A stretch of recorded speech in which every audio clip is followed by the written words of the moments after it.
Mahigit 1 kilong isda kung kaya ng amazing uling grilling kit natin. So buksan natin kung anong laman. Ito yung laman ng amazing uling grilling kit natin. May 11 premium charcoal briquettes na tayo. May fire starter. May igniter na rin tayo. Itong fire starter natin, lagay lang natin sa gitna.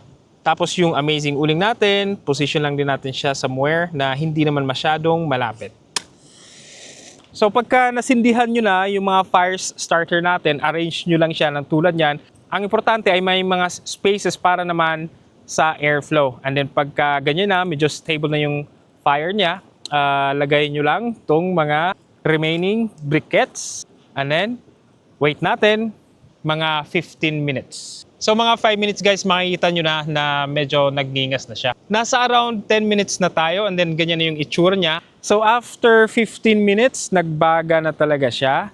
Mabilis siyang nagbaga kasi medyo mahangin din. Kasi nasa beach nga tayo. So position lang natin yung amazing uling natin. And then, lagay lang natin yung grill natin. Tapos, ready na tayong mag-ihaw.